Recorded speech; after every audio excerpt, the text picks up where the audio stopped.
जाएगी। ज्ञानवर्धक टेल्स आपका अपना परिवार है और हम हमेशा आपकी मदद के लिए तैयार हैं। अगर कोई व्यक्ति लगातार बीमार रहता है और इलाज के बावजूद कोई सुधार नहीं हो रहा है तो होली दहन के समय देसी घी, 2 लौंग, 1 बताशा और 1 पान का पत्ता होली की अग्नि में डाल दें। अगले दिन होली की राख को रोगी के शरीर पर हल्के से लगाएं और फिर उसे गर्म पानी से स्नान कराएं। इस उपाय से रोगी जल्द ही स्वस्थ हो सकता है। अगर किसी व्यक्ति पर तंत्र मंत्र या टोना टोटका किया गया हो, जैसे कि मारण, विद्वेषण, उच्चाटन, सम्मोहन या वशीकरण, तो इससे बचने के लिए होली दहन के समय देसी घी, 2 लौंग, 1 बताशा और 1 पान का पत्ता अग्नि में अर्पित करें। इसके साथ ही मन में प्रार्थना करें कि जो भी नकारात्मक शक्ति हमारे जीवन पर प्रभाव डाल रही है वह समाप्त हो जाए। इसके बाद अगली सुबह होली की राख को अपने घर में लाएं और सुरक्षित स्थान पर रखें और इसे पूरे शरीर पर लगा लेने के बाद गर्म पानी से स्नान करना है। तुरंत ही आप महसूस करेंगे कि आपके ऊपर जो भी तांत्रिक प्रभाव,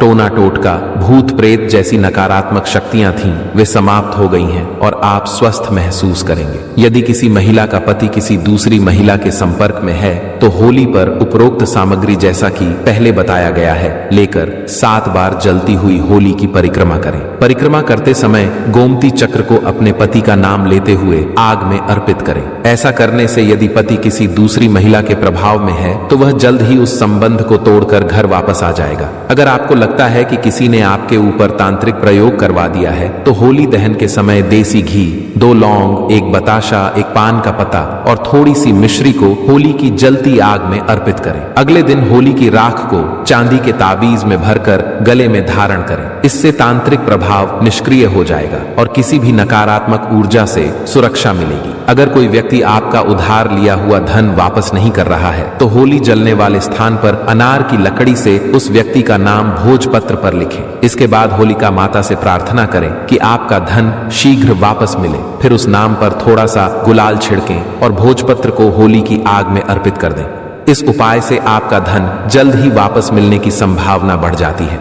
अगर आप किसी के साथ शत्रुता समाप्त करना चाहते हैं तो होली दहन के अगले दिन रात 12 बजे उसी स्थान पर जाएं जहां होली जलाई गई थी। वहां अनार की लकड़ी से भोजपत्र पर उस व्यक्ति का नाम लिखें जिसके साथ आपकी दुश्मनी है। फिर उस नाम को बाएं हाथ से मिटा दें और उस स्थान की थोड़ी सी राख लेकर अगले दिन उस व्यक्ति के सिर पर हल्के से डाल दें। ऐसा करने से उस व्यक्ति के मन में जो भी शत्रुता या द्वेष की भावना है वह समाप्त हो जाएगी। इस वीडियो में हम आपको और भी गुप्त और चमत्कारी उपाय बताएंगे, इसलिए इसे बीच में छोड़कर न जाएं। यह सिर्फ 10 से 15 मिनट का वीडियो है, लेकिन यह जानकारी आपके जीवन को पूरी तरह से बदल सकती है। अगर आपकी जन्मपत्री में कोई ग्रह दोष है तो होली दहन के समय देसी घी, 2 लौंग, 1 बताशा और 1 पान का पत्ता को होली की जलती आग में अर्पित करें। अगले दिन होली की राख को घर लाएं और किसी शुभ मुहूर्त में उसका उपयोग करें। इसके अलावा सर्वार्थ सिद्धि योग के बारे में भी जांच लें कि होली दहन के दिन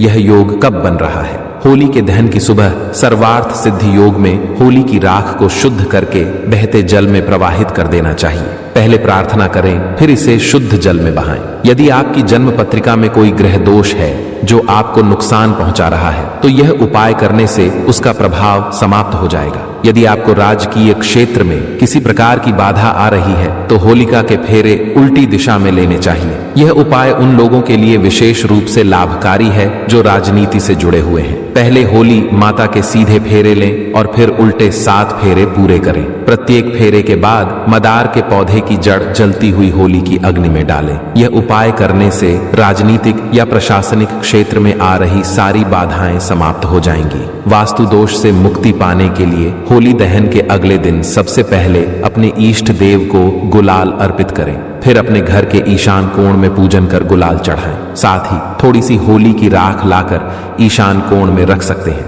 यह उपाय करने से घर के वास्तु दोष समाप्त हो जाएंगे। यदि किसी व्यक्ति के ऊपर भय या किसी अदृश्य शक्ति का साया है तो होली के दिन 1 नारियल, 1 जोड़ा लौंग और पीली सरसों लेकर पीड़ित व्यक्ति के ऊपर से 21 बार वार लें और फिर इन सभी चीजों को जलती हुई होली की अग्नि में डाल दें। इससे किसी भी प्रकार का भय, चाहे वह भूत प्रेत, शत्रु, परीक्षा या राजनीति से जुड़ा हो, पूरी तरह समाप्त हो जाएगा। यदि आपको बार बार आर्थिक हानि हो रही है तो होली दहन की शाम को अपने मुख्य दरवाजे की चौखट पर एक 2 मुखी दीपक जलाएं। पहले चौखट पर थोड़ा सा गुलाल छिड़कें, फिर उसमें दीपक रखकर प्रज्वलित करें। दीपक जलाते समय मानसिक रूप से आर्थिक हानि से मुक्ति पाने की प्रार्थना करें। यह उपाय करने से धन की हानि रुक जाएगी और आर्थिक स्थिति में सुधार होगा। अब मैं आपको 2 और महत्वपूर्ण प्रयोग बताने जा रहा हूं। यदि किसी बच्चे या बड़े व्यक्ति को बार बार नजर लगती है तो होली दहन के समय देसी घी, 2 लौंग, 1 बताशा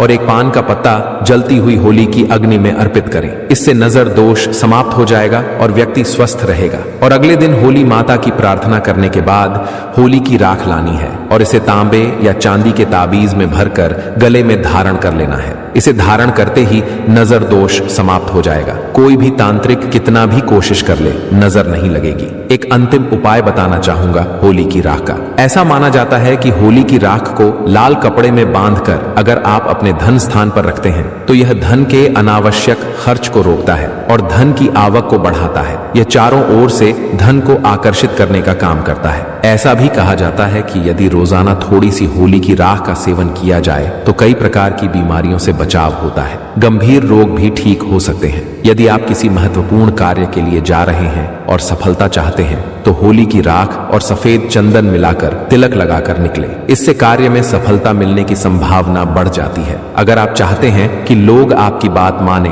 आपके अनुरूप चलें, तो होली की राख का तिलक लगाकर जाएं। इससे लोग आपकी बातों को महत्व देंगे और आपके प्रभाव में आ सकते हैं। आशा करता हूं कि होली की राख के ये 10 विशेष और गुप्त प्रयोग आपके जीवन में मंगलाकारी और लाभदायक सिद्ध होंगे। दोस्तों, यदि दम है तो होली की रात 12 बजे इस विशेष पौधे को छूकर आइए। इससे अपार धन की प्राप्ति होगी। दुनिया की कोई भी शक्ति आपको धनवान बनने से नहीं रोक पाएगी। होली के दिन कुछ विशेष पौधे जागृत अवस्था में होते हैं और एक विशेष पौधा तो ऐसा है जिसे स्वयं भगवान नरसिंह यानी भगवान विष्णु का आशीर्वाद प्राप्त है। जब भगवान विष्णु ने असुर हिरण्यकश्यप का वध किया था तब उन्होंने इस पौधे को आशीर्वाद दिया था कि होली के दिन मैं तुम पर निवास करूंगा। होली के पूर्व संध्या पर होलिका दहन किया जाता है। इसके पीछे एक प्राचीन कथा भी है। दैत्यराज हिरण्यकश्यप, जो भगवान विष्णु का घोर शत्रु था, अपनी शक्ति के घमंड में आकर स्वयं को ईश्वर मानने लगा और अपने राज्य में घोषणा कर दी कि केवल उसी की पूजा की जाएगी और यज्ञ आदि सब बंद कर दिए जाएंगे। देवी देवताओं की पूजा को पूरी तरह से बंद कर दिया गया और संत पुरुषों को प्रताड़ित किया जाने लगा। हिरण्यकश्यप का पुत्र भक्त प्रहलाद भगवान विष्णु का परम भक्त था। पिता के लाख मना करने के बावजूद भी प्रहलाद विष्णु भक्ति में लीन रहता था। हिरण्यकश्यप ने अपने पुत्र को मारने की कई बार कोशिश की और अनेक योजनाएं बनाई, लेकिन भगवान विष्णु स्वयं उसकी रक्षा करते थे, जिससे उसका बाल भी बांका नहीं हुआ। असुर राजा की बहन होलिका को भगवान शंकर ने एक ऐसी चादर दी थी जिसे पहनने पर अग्नि उसे जला नहीं सकती थी। होलिका इस चादर को ओढ़कर भक्त प्रहलाद को गोद में लेकर चिता पर बैठ गए, लेकिन दिव्य संयोग से वह चादर उड़कर भक्त प्रहलाद के ऊपर आ गई और होलिका जलकर भस्म हो गई। इस प्रकार भक्त प्रहलाद की जान बच गई। होलिका दहन के दिन होली जलाकर दुर्भावना का अंत और भगवान द्वारा भक्त प्रहलाद की रक्षा का जश्न मनाया जाता है। अब मैं आपको इस वीडियो के माध्यम से बताने जा रहा हूं कि वह कौन सा पौधा है जिसे होली के दिन स्पर्श करके आना चाहिए। इस पौधे को स्वयं भगवान नरसिंह ने आशीर्वाद दिया था। वीडियो में और आगे बढ़ने से पहले आप सभी से निवेदन करना चाहूंगा कि यदि अभी तक आपने वीडियो को लाइक नहीं किया है तो कृपया लाइक करें, चैनल ज्ञानवर्धक टेल्स को सब्सक्राइब करें और इस वीडियो को अधिक से अधिक शेयर करें। हमारा चैनल केवल एक माध्यम नहीं बल्कि आप सभी दर्शकों का परिवार है। आप हमारी वीडियो देख रहे हैं, इसका अर्थ है कि आप हमारे परिवार का हिस्सा हैं। यदि आपके मन में कोई भी शंका, समस्या या प्रश्न है तो कमेंट बॉक्स में अवश्य पूछें। हम या हमारी टीम ऑनलाइन आने पर आपकी पूरी सहायता करेगी। और हाँ, कमेंट बॉक्स में ओम नमो भगवते वासुदेवाय नमः लिखना न भूलें। आप चाहें तो हैप्पी होली भैया भी लिख सकते हैं। जिस पौधे के बारे में मैं बताने जा रहा हूं उसे स्वयं भगवान नरसिंह ने आशीर्वाद दिया था। जब भगवान नरसिंह ने हिरण्यकश्यप का वध किया तो उनके नाखूनों से असुर का रक्त टपकने लगा। इस कारण उनके हाथों में तेज खुजली होने लगी। तो नरसिंह जी ने अपनी खुजली को शांत करने के लिए एक वृक्ष पर अपने नाखून गढ़ा दिए। इससे उनकी खुजली तो शांत हो गई, लेकिन वह वृक्ष पीड़ा से कराह उठा। वृक्ष ने भगवान से प्रार्थना की, हे प्रभु, आपने अपनी खुजली तो शांत कर ली, लेकिन असुर के रक्त से हमें अपवित्र कर दिया। अब यह पीड़ा हमें लगातार सताएगी, हम इसे सहन नहीं कर पा रहे हैं। कृपया हमें इस कष्ट से मुक्ति दिलाइए। वृक्ष की यह विनती सुनकर भगवान नरसिंह ने उसे आशीर्वाद दिया, हे वृक्ष, मैं तुम्हें वरदान देता हूं कि हर साल होली और पूर्णिमा के दिन मैं स्वयं माता लक्ष्मी के साथ तुम पर निवास करूंगा। जो भी सच्चे मन से तुम्हारी प्रार्थना करेगा, उसके सभी कष्ट, पाप और दोष समाप्त हो जाएंगे। ऐसा माना जाता है कि यदि इस दिन पूरे श्रद्धा भाव से इस वृक्ष की पूजा की जाए और प्रार्थना की जाए तो जीवन की सारी समस्याएं दूर हो जाती हैं। लेकिन इस वृक्ष को स्पर्श करने से पहले कुछ नियमों का पालन करना आवश्यक है ताकि इसका पूरा लाभ प्राप्त हो सके। इस वृक्ष को छूने से पहले आपको अपने घर से एक नारियल और 5 बताशे लेकर आना है। साथ ही एक लाल रंग का कपड़ा भी लाना है। यदि लाल कपड़ा न मिले तो आप चुनरी का उपयोग भी कर सकते हैं। जब आप इस वृक्ष के पास पहुंचे तो 5 बताशों को किसी पत्ते के दोने में या किसी साफ स्थान पर रखें। इसके बाद नारियल को फोड़ें और यदि चाहें तो 5 अगरबत्तियां जलाकर वहां रख सकते हैं। अब इस वृक्ष के समक्ष प्रार्थना करें, हे वृक्षराज, आज आपके ऊपर माता लक्ष्मी और भगवान नरसिंह का वास है। मैं आप दोनों से प्रार्थना करता हूं कि मेरी गरीबी, परेशानियां और दुखों को दूर करें। मेरे जीवन में जो भी बाधाएं हैं, कृपा करके उन्हें समाप्त करें। और फिर करना क्या है कि इस वृक्ष के एक फल को लाल कपड़े में बांधकर अपने साथ ले आना है। जब आप इस फल को लेकर आएं तो ध्यान रखें कि पीछे मुड़कर नहीं देखना है। साथ ही जब आप इस वृक्ष को एक नारियल और 5 बताशे अर्पित करें तो इसके तुरंत बाद वृक्ष को न छुएं। पहले इसे प्रणाम करें और इसमें निवास करने वाली दिव्य शक्तियों का सम्मान करें। इसके बाद आपको कहना है कि हे वृक्ष, मैं आपको स्पर्श करने जा रहा हूं। कृपया मेरे भीतर जो भी नकारात्मकता, दरिद्रता और दोष हैं, उन्हें अपने में समाहित कर लें और मुझे सौभाग्य व समृद्धि प्रदान करें। मेरे सभी अवगुणों को समाप्त कर दें और मुझ में शुभ गुणों का संचार करें। मेरे पापों का अंत करें और मुझे पुण्य प्रदान करें। भगवान नरसिंह का आशीर्वाद प्राप्त होने के कारण यह वृक्ष विशेष रूप से पवित्र माना जाता है। होली के दिन इसे स्पर्श करने से यह हमारे सारे दोष दूर कर देता है और सकारात्मक ऊर्जा प्रदान करता है। यह वृक्ष गूलर का वृक्ष है। गूलर के वृक्ष को स्वयं भगवान नरसिंह का आशीर्वाद प्राप्त है। ऐसा माना जाता है कि होली के दिन यदि इस वृक्ष को श्रद्धा भाव से छूकर प्रार्थना की जाए तो हमारे भीतर की नकारात्मकता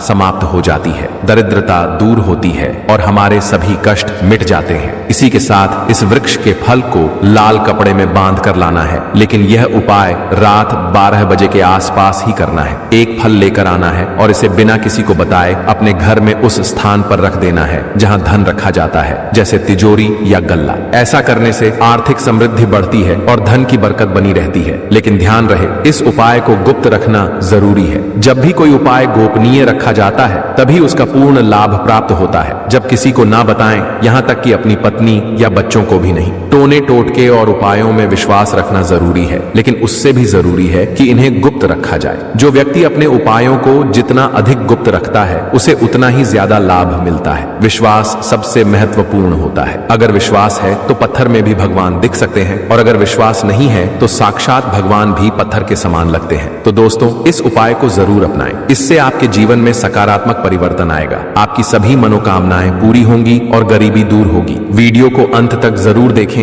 आगे बढ़ने से पहले कमेंट बॉक्स में जय माता दी लिखें और हमारे चैनल ज्ञानवर्धक टेल्स को सब्सक्राइब करके बेल आइकॉन जरूर दबाएं। शास्त्रों के अनुसार होलिका दहन के दौरान टूटा हुआ गन्ना अर्पित नहीं करना चाहिए और न ही खराब गन्ने का उपयोग करना चाहिए। ऐसा करने से होली माता अप्रसन्न हो सकती है और इसका विपरीत प्रभाव पड़ सकता है। पूजा पाठ में टूटी फूटी चीजों का इस्तेमाल नहीं किया जाता क्योंकि इससे अधूरा फल प्राप्त होता है। इसलिए जब भी होली की अग्नि में गन्ना अर्पित करें तो यह सही और पूरा होना चाहिए। साथ ही उस पर हरे भरे पत्ते भी होने चाहिए। होलिका दहन से पहले अपने घर में गन्ना जरूर रखें और इसकी संख्या हमेशा 2, 5 या 7 होनी चाहिए। इसके अलावा होलिका दहन की अग्नि में पानी वाला नारियल नहीं डालना चाहिए। ऐसा करने से पाप के भागीदार बन सकते हैं। हमेशा सूखा नारियल ही अर्पित करें। पानी वाला नारियल पूजा में रख सकते हैं लेकिन अग्नि में नहीं डालना चाहिए। जब सूखा नारियल होली की अग्नि में अर्पित करें तो पहले अपने पूरे परिवार के हाथ उसे जरूर लगवाएं। इससे माना जाता है कि होली माता जाते जाते आपकी गरीबी को अपने साथ ले जाती है और आपको धन धान्य से भरपूर कर देती है। शास्त्रों में यह भी बताया गया है कि होली माता को घर का भोग अत्यंत प्रिय होता है, इसलिए जो भी भोजन आपने अपने घर में बनाया है उसे होली माता को जरूर अर्पित करें। लेकिन ध्यान रहे, गुजिया अर्पित करते समय इसकी संख्या 3 नहीं होनी चाहिए। आप 2, 5, 11 या 21 गुजिया चढ़ा सकते हैं।